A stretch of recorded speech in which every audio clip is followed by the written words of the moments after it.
I'm Carolyn Collins-Peterson, your guide to April's night skies. This month, we have 2 planets and the first meteor shower of the season to observe. That's in addition to April's best constellations for both northern and southern hemisphere sky gazers.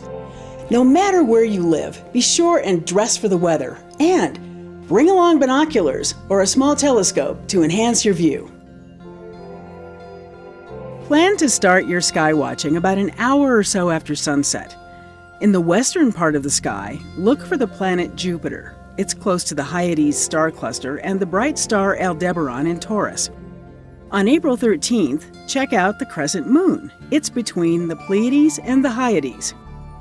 Saturn is the other planet visible in April, but for the first part of the month, you'll have to wait until later in the evening when it appears low in the southeast, below the bright star Spica. By the end of the month, Saturn will be much higher in the evening sky.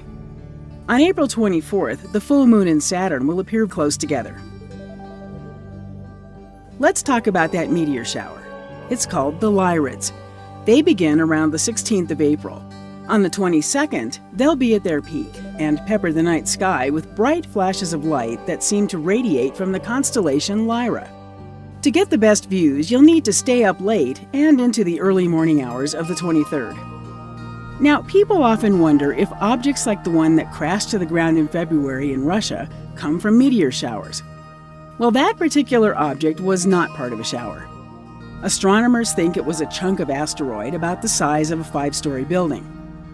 Its orbit intersected our orbit, and eventually the object got caught up and fell to Earth. On the other hand, meteor showers mainly come from very small bits and pieces of debris that get scattered by comets as they orbit the Sun. Here's a NASA animation of a single meteor flaring through the sky. This is an image of the dust trail of Comet Encke, which forms the Taurid meteor showers. It's an infrared light view from the Spitzer Space Telescope. When Earth passes through these dust trails, the little pieces fall to the ground. What you see as a meteor is really one of those dust bits vaporizing in our upper atmosphere. Only the largest pieces fall to ground, and then we call those meteorites. April is the beginning of spring stargazing for northern hemisphere viewers and autumn observing for people in the southern hemisphere. The Big Dipper is getting easier to spot higher in the northern sky. It's an easy shape. 3 stars make the handle, and 4 stars make the cup. These 2, called Merak and Dubhe, are called the pointer stars. They appear to point to this star, called Polaris. Polaris is our North Star. Let's go back to the Big Dipper. The handle of the dipper makes a fine arc shape. Follow that arc to this bright star called Arcturus. You simply arc to Arcturus. Then draw a straight line, almost like you're driving a spike, down to this star called Spica.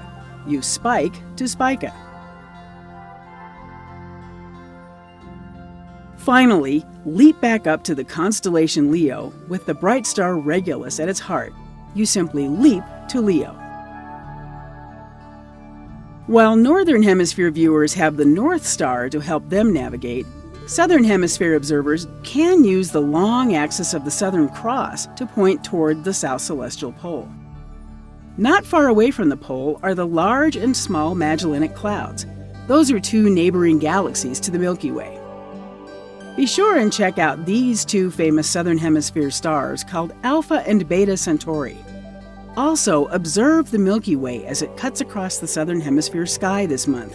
It has many beautiful star clusters and nebulae to explore with your binoculars or telescope. One of the loveliest is the southern Pleiades, which you can spot right here. Well, that's just a small taste of what's up in the night skies for April. I'm Carolyn Collins-Peterson for Our Night Sky, wishing you all clear skies from astrocast.tv.